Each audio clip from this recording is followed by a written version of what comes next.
Democrats have to stop thinking that what the voters dream about is to be hassled.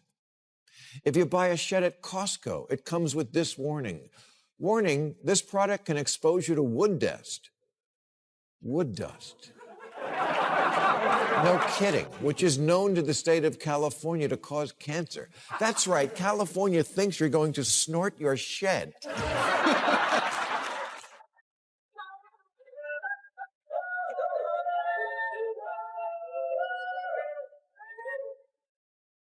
I don't want to blow Pinocchio. I just want to put the lawnmower away. Barack Obama once said one of the biggest lessons he learned as president was there is no such thing as shovel-ready projects. Environmental impact statements used to be a few pages long. Now they're thousands of pages of legalistic nonsense and take an average of 4.5 years to complete, with thousands of bureaucrats filling out millions of paper forms that kill hundreds of forests to answer the question, is this good for the environment? Maher goes all in torching Democrats for policies people say are still damaging the country, and the way he delivers it is equal parts shocking and hilarious. Democrats have been out of power for nearly 2 years, yet he argues their impact is still hitting hard today. What follows is a ruthless verbal takedown, raw, unfiltered, and completely unforgiving. So hit that subscribe button and dive right in. California just passed a law requiring large retailers to have a non-gendered toy section. A non-gendered toy section? Isn't Ken enough?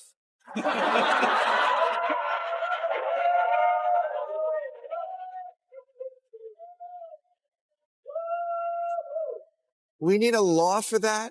You have to inject yourselves into everything, from where you can throw a frisbee to who can braid hair? This is why so many people, by the way, were triggered by COVID policies. They were already sick of rules. Regulation should be a good issue for Democrats. It's certainly one they're associated with. Maher started with a sharp reminder of how deeply Democratic overreach still lingers in everyday American life. Even after losing power, those policies never disappeared. They are still active, still clashing with common sense, and still costing people. He pointed to California's gender-neutral toy law as something many still can't believe exists yet. It remains in force, then moved to crime policies. Critics say restrict police while allowing homeless encampments to spread. And shoplifting laws he labeled as justice shopping. These are not dead policies. They are still shaping life day by day. The average voter would agree that banks and chemical plants and drug companies need watching. Telling a company, you can't dump the waste from your hog farm straight into the water supply. We're mostly all for that.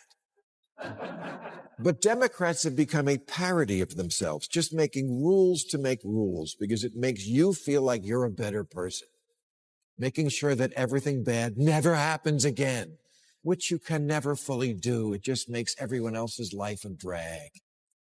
The Biden infrastructure bill has a provision that requires all new cars to install an alert system that goes off when you leave a baby in the back seat, which is something done only by crackheads and people who sadly, yes, do it on purpose. Maher's point cuts right to the core. Regulations themselves are not the problem.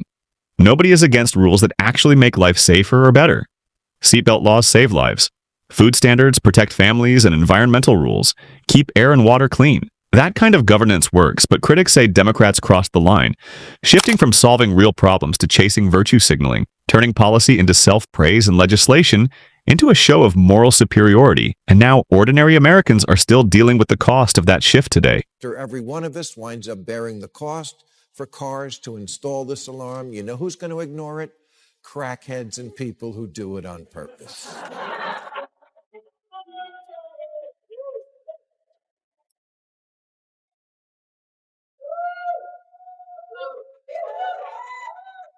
A sensor light is not going to fix this problem, and Democrats no longer possess the common sense to understand that not every problem in the world can be fixed with a regulation. But don't tell that to the advocacy groups who also want every future car in America to only start when the driver blows into a breathalyzer. Oh, great. My other car is a Karen. Next point turns brutally honest, he argues. Democrats believed you could engineer a perfect society just by stacking rules, mandates, and restrictions on people. A vision he completely rejects. Because human nature does not bend that easily, the reality is simple. People will always find ways around the system, build a wall. They find a tunnel, close one loophole. They create more regulations, do not erase behavior. They just make it more inventive. And at the core of it all is a truth. No policy can undo. You cannot regulate every human action. It is not a failure of funding or strategy. It is simply the way people are wired, and it is not going to change. Regular viewers of this program may recall my long battle to get solar power hooked up at my house. It involved this shed, which had to be built to house this solar battery. Yes, that battery needed a house to live in. And not just any house, one that had to follow the specifications of this chart. That's a real chart of the steps we had to go through to get this thing turned on. Maher didn't keep it theoretical, he made it personal, and that's what hit hardest. He pulled the audience into his own backyard to show how overwhelming regulation has become in everyday life. He tried to install solar panels, a decision regulators would praise publicly, but the reality turned into a bureaucratic mess where costs exploded, not because of the tech, but because of endless rules slowing everything down, and it didn't stop there. He shared another frustrating moment when replacing a simple garage door required 5 separate permits. 5 just for a door, the kind of red tape that sounds unreal but isn't. Democrats have to stop thinking that what the voters dream about is to be hassled. If you buy a shed at Costco, it comes with this warning. Warning, this product can expose you to wood dust. Wood dust. No kidding, which is known to the state of California to cause cancer. That's right, California thinks you're going to snort your shed.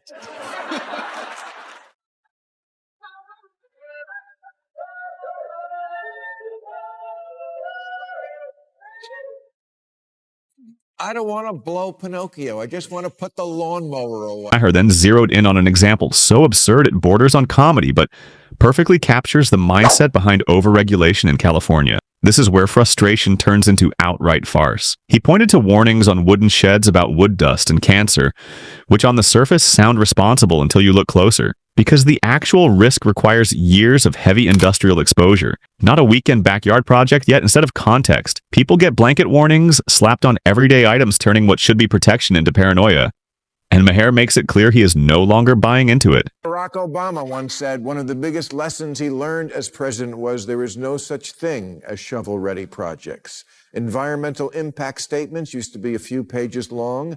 Now they're thousands of pages of legalistic nonsense and take an average of 4.5 years to complete, with thousands of bureaucrats filling out millions of paper forms that kill hundreds of forests to answer the question, is this good for the environment? And this is where the argument shifts from frustrating to genuinely alarming. Because when you add up the cost of all that bureaucracy, it stops being abstract and starts looking unsustainable. Every unnecessary permit, every duplicated review, every extra layer of oversight, and even entire agencies overseeing other agencies. All of it costs real money, and it doesn't just add up. It compounds into massive long-term spending burdens. In some cases, the paperwork around a project can end up costing more than the project itself, meaning the process becomes more expensive than the result. And critics argue that this kind of system quietly feeds into America's growing debt problem, one layer of red tape at a time. In San Francisco, the city's so nice you'll step in poop twice.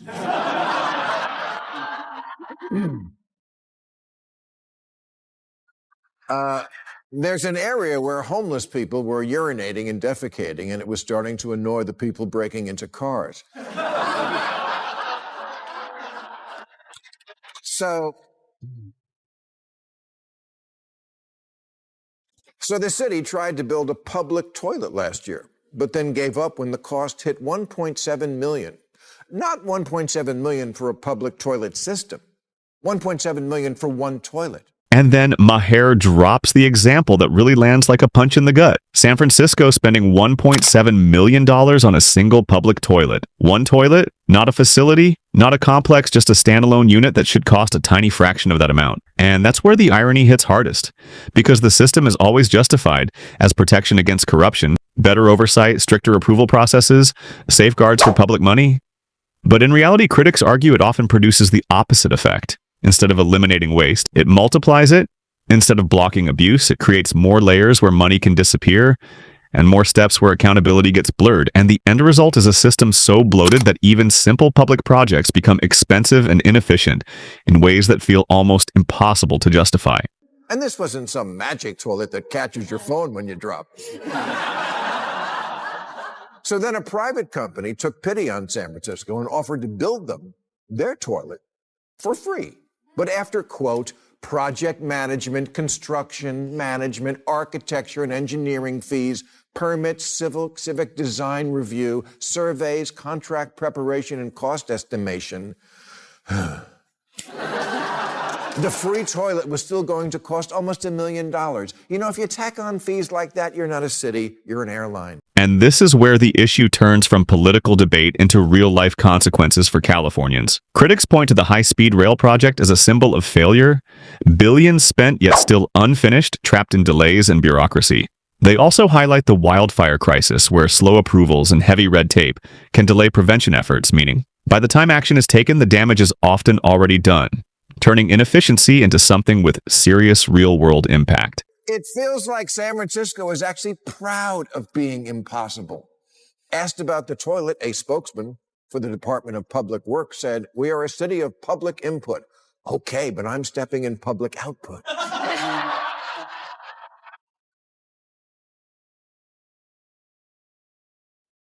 Meanwhile, the median time to get approval to build a house there is 627 days.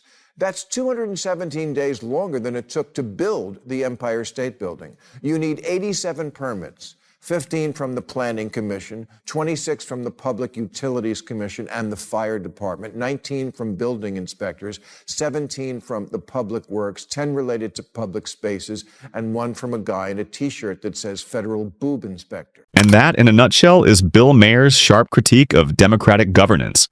One that critics say is getting harder to brush off as just political noise, from warning labels on everyday products to multi-million-dollar public projects that go nowhere. The examples are often used to highlight a pattern of overregulation and bureaucratic expansion. The argument is that complexity has been mistaken for competence and paperwork for progress, with policies designed more to signal intent than to deliver results. And as a result, ordinary citizens end up dealing with the consequences. Maher's broader message is that accountability should come before party loyalty, and that calling out dysfunction matters no matter which side it comes from.